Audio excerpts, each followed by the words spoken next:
Hi, and welcome to Cleaning Closets Panels on Air. And this week we discuss how does race impact the coming out process. I'm Jonathan Mayo, creator of Cleaning Closets, and your moderator for the day. I have with me some fabulous guests today. I have with me Russell Love, Hi. and we kind of met Woo! through FYI for Youth Inquiry, which is a great little cater of the Illinois Adolescent Health uh, Illinois Caucus for Adolescents Health. Oh my gosh, that is a tongue twister right there.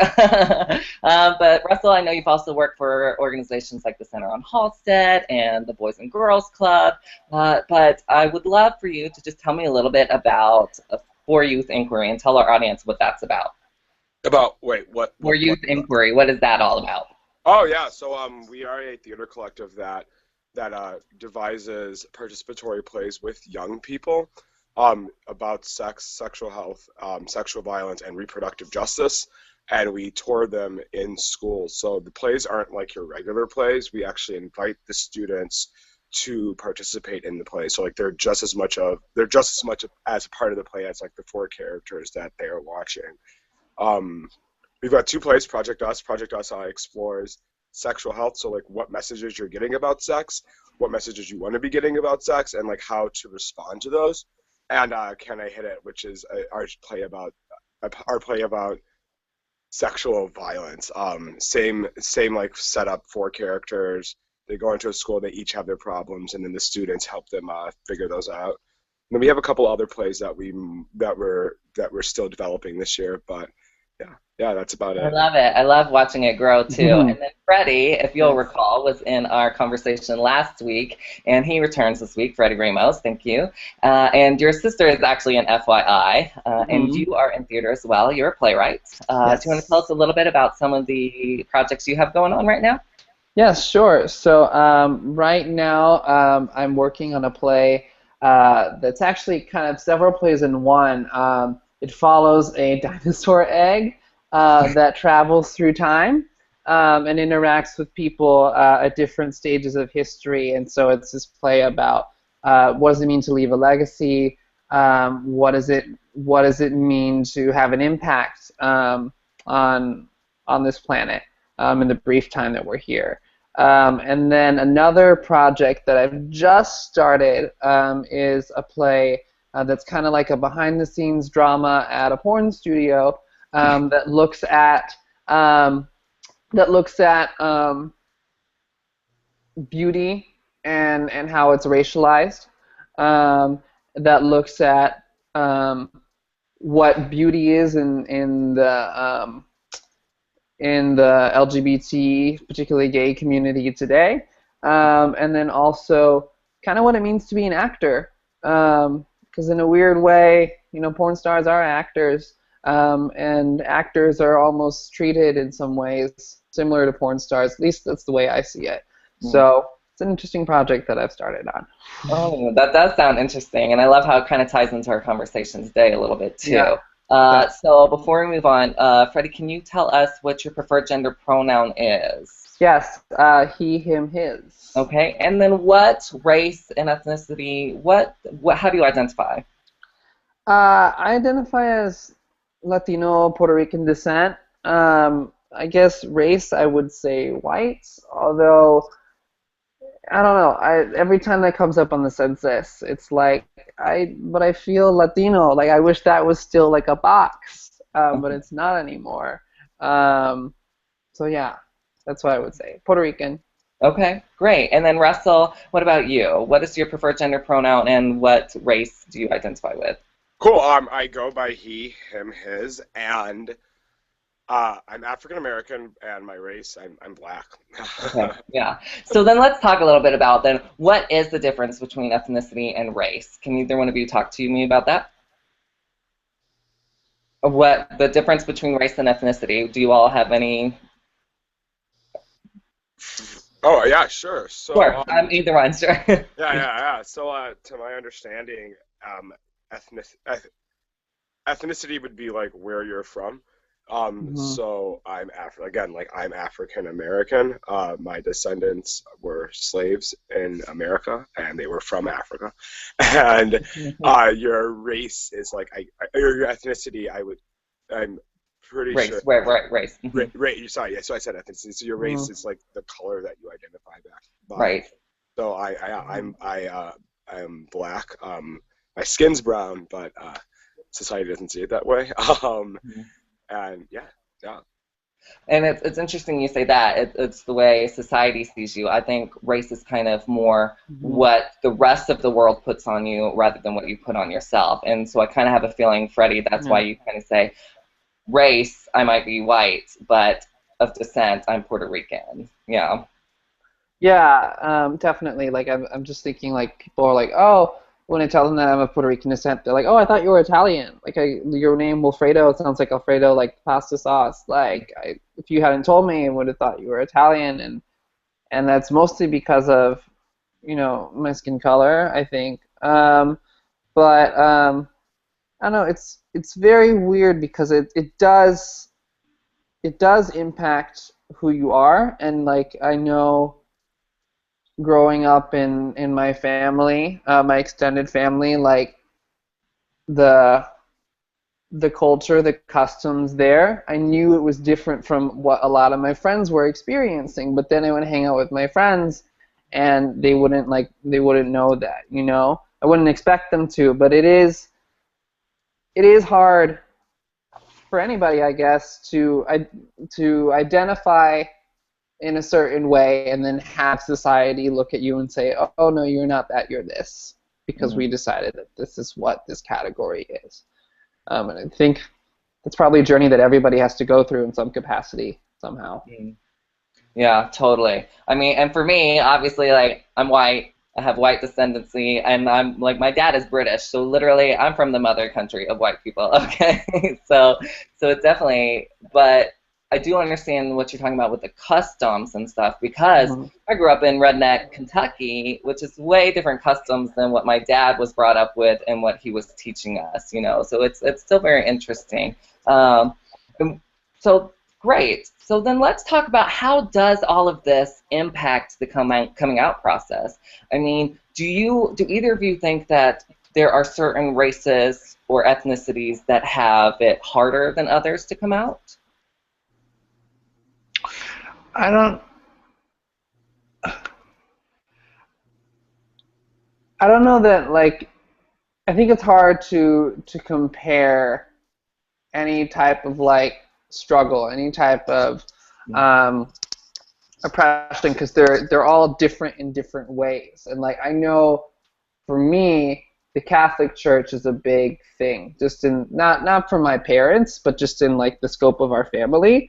And so that's always kind of looming in the background, this like institution around which a lot of my family members devoutly believe, organize their lives, and to have that church, send out messages that I find to be, anti-gay. That for me was difficult. That was something I had to struggle with, and that perhaps that's something that people of other backgrounds who have a relationship to the Catholic Church, that's something there too. But I think, again, every culture has a different thing. I have a friend. Who I think he's of Japanese descent, and he talked about how, like, they just don't talk in his family about sexuality and about queer sexualities in particular. Like, he hasn't come out to his parents that I know. He hasn't talked about it because there's this thing he said about reading the cloud, I think was the way he put it. Like, there's an people have like a feeling, but it's like misty, it's like a cloud, and you have to kind of like try to guess how they're feeling through that. And that's not something that I have in my own background. So I think every culture has its own thing, I guess, and everyone navigates that their own way. Yeah, and it's very interesting that you would say that his family doesn't even talk about sexuality, because I feel like there's a lot of countries in this world that probably don't talk about sex and sexuality the way Americans kind of do. And maybe you can speak to that, Russell, because I know, like, FYI, it's a very sex positive kind of environment, right? Yeah. Yeah. Well, I can't really say that, like, I can't really say that I can speak to other countries. I mean, I know that, Oh, like, right, we're right. No, no, no, I'm not asking you to. but I do think that Freddie, like, hit the nail on the head when he said that, like, it is a very it is, like, based on culture to culture. I myself grew up in Evanston, Illinois, where I was almost encouraged to talk about my sexuality. In fact, once I came out, my friends in high school were like, oh, okay, now we like you 10 times more because, like, you're, like, able to, like, put words to who you are. Mhm. But then I go into schools and I'm like the South and West sides, and I see that there is, like, more of this, like, hushed culture, I guess, or hushed culture to talking about it. Mhm. There's some students who are like, okay, yeah, like, I can do this, but then, like, they're quickly shut down by, like, their friends. It's like, no, no, no, we don't do that. We don't do that. I also think that, like, that's just kind of how, like, students are. Um, if the cool kid is not ready to talk about his sexuality, then, like, he will encourage the rest of his friends to not as well. Um, Mhm. in fact, and sometimes even, like, mock the one person that is able to put words to, like, identifying themselves. But yeah, I think did I answer your Yeah, question? totally, totally. And I think you also kind of brought up a different point, and you were talking about the South and West sides of Chicago, correct? Yes. Correct. And so, why do you think, what is the populations in those different neighborhoods? And do you think that makes a difference? Yeah. So at least in the schools that we perform in, they are mostly African American and Latino schools, or populated schools. And I do think, I mean, I think it makes a huge difference. I also think that religion does tie into that. I know that in the black culture, especially in black culture, Christianity is huge. So, and then there's also, like, this, at least I think that there's this idea of, like, we're already struggling. Why do we want to struggle more? Mhm. Okay.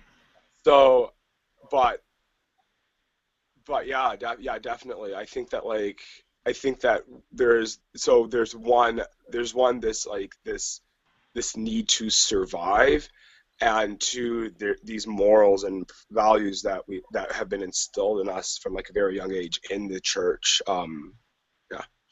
Yeah. Well, and you both bring up the point about church and religion in both different races and ethnicities that you're talking about. And then even for me, growing up in the South, obviously the South is like this huge, they call it the Bible Belt, where I grew up. So I think religion is a major factor to it all. Would you all agree to that? Absolutely. So Yeah. my mom's a minister. Oh. And I do think that if she didn't have this, like, strong religious backbone, that she would be a little more fluent about the conversations that she would let herself get into, and even the ways that she's participating in those conversations. But but she lives her life by the Bible. Mhm. There's no going against it. Like, I feel like the one time that I ever won an argument was one day, like, she came into the apartment and was like, "Are you high?" And I was like, "There's nothing in the Bible that says I can't smoke weed." And she's like, "You're right." Okay. Mhm. Freddie, were you gonna add something? Yeah, no, I do think it's a big part, but I don't think it's the only part. I think there's also, you know, that struggle to survive, I guess, might be like there's what you see your neighbors doing.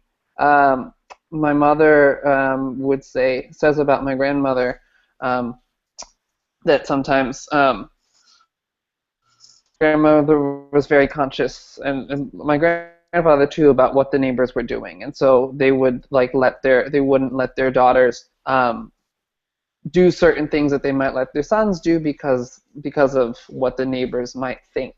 Um, and there's also, what you learn in the schools or what you don't learn in the schools. Like do you learn about queer sexualities in school, and how is it presented?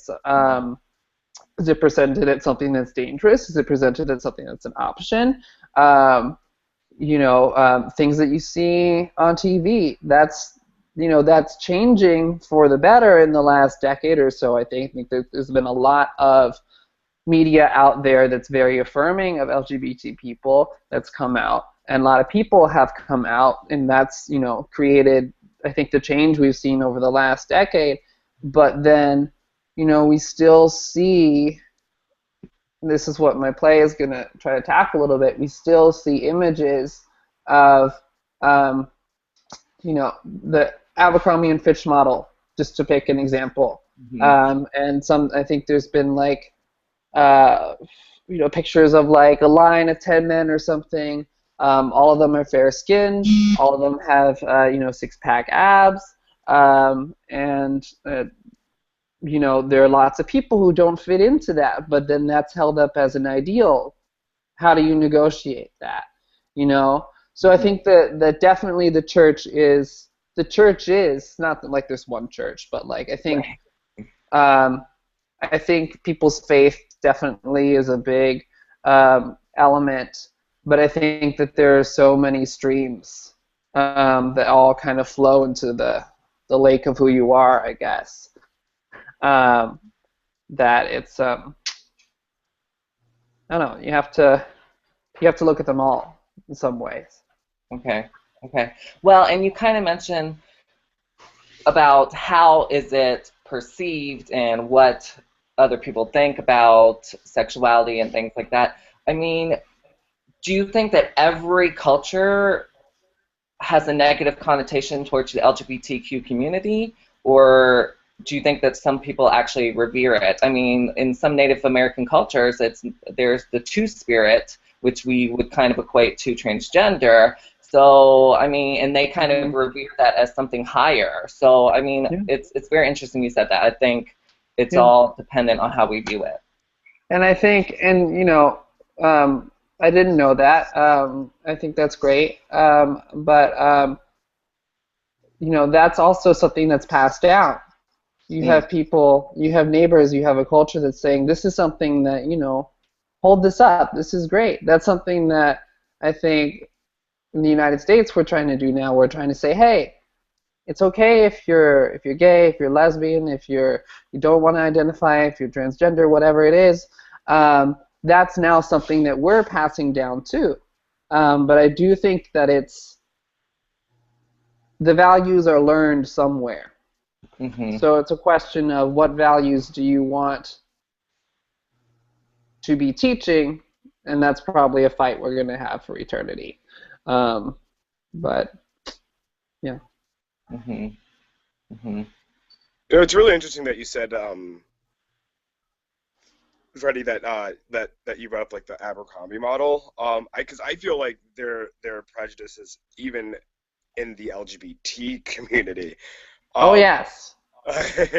So like so like there is this we are like, I feel like we are shifting into this generation of acceptance, but it's like acceptance at what cost? So like I can be black and gay, and that's great, but I also need to have a six-pack abs, or I need to be a top, and if you don't, I need to be a top, or like I need to be like, oh, even like, or like just like looked at as like over sexualized, like in general.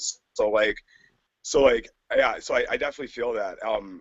And I do think that like there is something about the values that need to be taught, because like being gay is just like being like a race. Like we're all across the spectrum, and like if there needs to be tolerance for everyone. Mm-hmm. Now, when you said, did you mean like you would have to be the top, as in because you're a black man, or because you have abs, or because of both? Because I'm a black man, and I don't have abs. Neither do I. That went away a long time ago. But yeah. But But I then did that's look away, I'll say that, when I was like 12. yeah. But But but if you're interested, oh, go ahead, Freddie. I was just gonna say those are learned things too. You know, like again, like there are like so I took a class on lesbian and gay history in college. It was great. And I learned so much from it. And one thing we talked about is how bars, I think in like the 60s or maybe even before, those were places where people would go to learn how to be LGBT, Mm-hmm. whatever, and like what they needed to do, how they needed to dress, how they needed to talk. And that's something that continues to this day. Where not necessarily bars, but all over the place. Okay, you know, I have to be interested in Beyonce. I have to maybe I need to wear the baseball caps with the flowers on them. I have to wear that backwards, or you know, maybe I need to pierce my ears on the left ear. I heard people say when I was younger, like if you pierce your left ear, then that means that you're gay or whatever. So if that's what everyone's doing, I have to do that too. So it's definitely this looking, you know, looking at your neighbors still. Mm-hmm. That happens, and that can be a force for good. That can be a force for bad. But it is a force, I think. Yeah. So you keep bringing up this point of how things are learned, and I totally agree. Like, and I would say racism is learned. Would you agree with that? Or yeah. And I would. so okay. Well, and so that kind of you were talking about like the six-pack abs, and now we're talking about how racism is learned. Well, I recently saw an article online, and it was talking about DNA Magazine, which is an Australian magazine, and they come out with their annual Sexiest Men Alive list. And out of 47 of the men that they had, 38 of them were white, and then most of the men of color had light complexions. So we know racism exists. Does it pervade throughout the LGBTQ community as well? Yeah, I think so. Um, and I think it's in part due to you know things like that. Seeing like here are the men that are beautiful, like out hot list or whatever. Or, you know, like here are the people who you should be looking at, and you look at them, and you look at your friends looking at them, and you think, oh, I should look like that too. Mm. I see this person on TV or like the people on Looking or whatever. Like I need to look like that. And so in some way, some like you know, some people resist that, some people rebel against that, some people follow along with that. I know I did do in some ways. Like I'm aware that I'm doing that, but I'm doing it anyway. And so it's definitely something where like you know you it's like it's something that's passed down, it's something that's inherited. And so what would be great to see, what hopefully we will be seeing more of now down the line, is images, you know, media, books, TV, whatever, people of all types, and we can say, oh, all these people are beautiful, and we mean it. We're not just saying that to make you feel like you're accepted. We mean that. Um, and I really do hope that that's where we go from here. Now that we've started to accept people for being LGBT, can we start accepting them for everything else that they are? Mm-hmm. Can I like add to that? Please. Because like I agree with everything you said, and there's like this idea that like so I recently, I think it was an article or I saw something on Facebook, and it was like if you like say that like black is not, I'm not racist, I just don't like black guys, like that's racist. Like, You and do like think that's racist? I think, I mean, look, I think like there is such thing as a type, but I do think that like to cancel someone out because their skin color does not match the skin color that like you want to see yourself with is a bit racist. Mm. Especially if like you don't give them the chance to like actually get to know that person. But then as the person on the receiving end of that, like this like, oh, this is what like gay looks like. This is this picture perfect of gay. Um, I try to fit into that box as well. I'm like, oh well, this guy doesn't like black guys, and I think that he's really attractive. What do I need to do to fix myself to become attractive to those type of guys? Mm. Like, how do I need to speak? What do I need to wear? Where do I need to go? I feel like I've noticed myself like avoiding certain scenes because I'm like, oh, like this scene's like heavily like popular with people of color, which like I'm not racist, but like I am also like aware of. I'm also aware of the way that my race reads to other gay white men.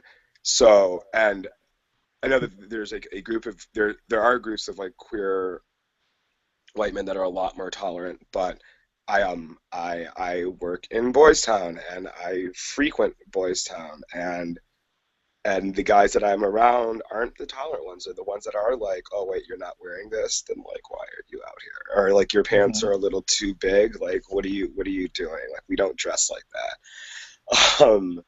But yeah, so like this, so like I just think that there's like this element of so like not only what we find attractive, but also what we find unattractive, and like trying to combat that. Mm. Hmm. Yeah, it's very interesting that you bring up that point because I feel like you'll see on a lot of those apps or those hookup sites or dating sites people's preferences, and they flat out list that their preference is not black or not Asian or whatever the case may be. And so, yeah, it does seem a little, you're right, you can have a type, and I have a type, and I will always give that type a double look, but I think people can be beautiful in any skin color. And in fact, this, I don't know what this means, but maybe, let me ask you this. Then if I prefer to date someone of color, do you think that's now fetishizing those races? Or? That's interesting. I don't think so. I mean, like, if you're, I don't know. I guess it's like a question I would throw back to you. Like, what is it? What what does it provide you? Like, is it something that's self-serving, or is it like it's just your type, you know? Right. It's almost like the question like, do I volunteer because like this is something that I enjoy doing, or do I volunteer because I want the acknowledgement of volunteering? Yeah. Right. Like altruism, is it? Right. Well, you're right. Well, I think because I love white men as well, so I think it's just really who I like, who just attracts my eye at that moment. Do you know what I'm saying? Yeah. So very interesting. Yeah. Did you want to add something, Freddie? Um. Yeah. I just. I think. I believe that. Well, I shouldn't say I think. I believe that personality will win out in the end, but I think what can be a stumbling block are the various fears and prejudices that people carry, and I think we all carry them, and I think it's something that we deal with because you know if let's say that there's some, like, you go to a club and there's someone who's maybe in their mid 30s or early 30s or whatever, and maybe you know, maybe they seem like they have a cool personality, but you write them off because they're older, you know. Well then, you know, that might make you, that someone might say that's ageist, but maybe it's more, you know, it could be, oh well, we have a different, like, we might have different goals at this point, or maybe it could be, I'm actually afraid of getting older, so I want to turn away from that. I'm actually afraid of, you know, becoming associated with, you know, whatever it is, whoever it is, you know. So maybe that's more at the root of it, that sort of fear. And so I think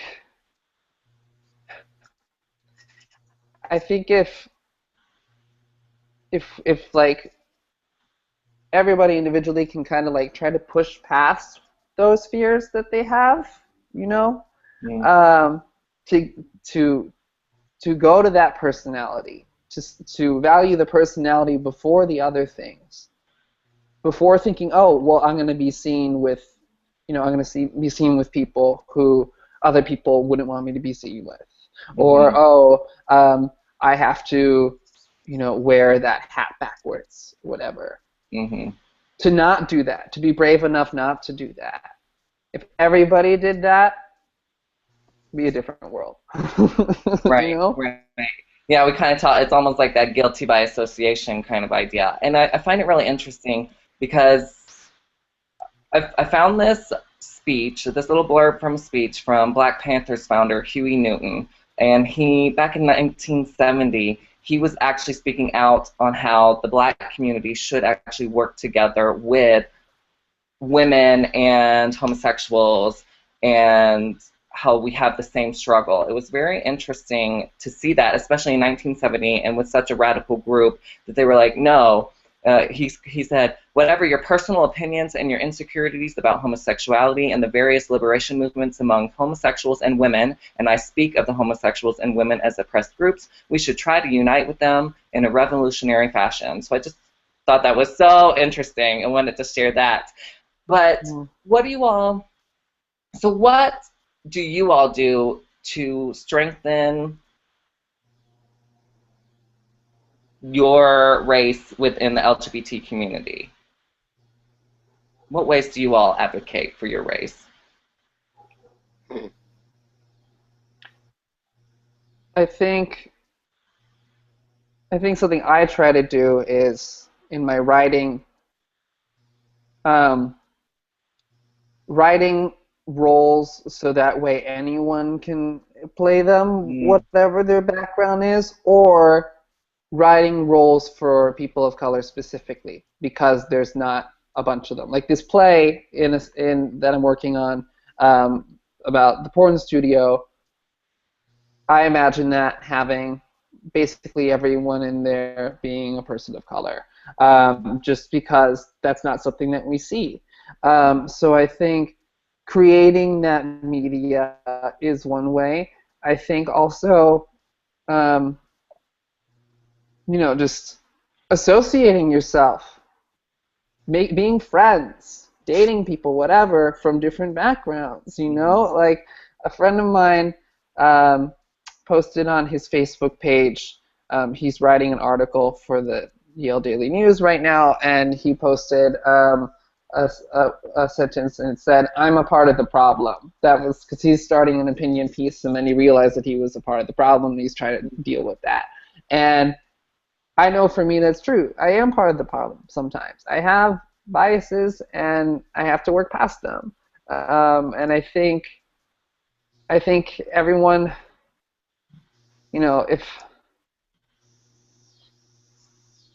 if people just if we each individually take it upon ourselves to go out there and do the right thing, do the good thing, then I think that's advocacy. I think. Yeah, and I think it's really interesting how you talk about how your friend is writing an article and he realizes he is part of the problem, and I totally understand that. I grew up in Kentucky, lots of white privilege. Come here, I learn about the world a little bit more, and I realize, oh, wow, I can be part of the problem sometimes. So it's very interesting. And Russell, I know that, like FYI, and you've done things, hosted events called Rice and Beans. So a lot of the stuff that you do with arts and adding those roles in, like, why do you think it's so important to add roles of color into the plays that you do? Because mainly just to represent, make sure that everyone is represented and every story is told. I think that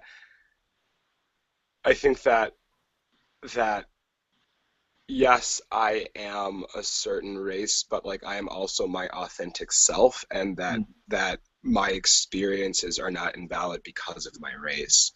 So we tell these stories to young people, and they get them, and it's not like the stories are so different, they haven't heard them before, but usually they're hearing it from a certain person. So we're very we want to like shake up the narrative. So like if it is a story that is like typically told by someone that is white or like a lighter skin tone, like, oh wait, maybe we should cast this person as a black person because like the young people don't see that represented in their communities. But yeah, I mean, I think it's like, yeah, it's mainly because of like we do it because of representation.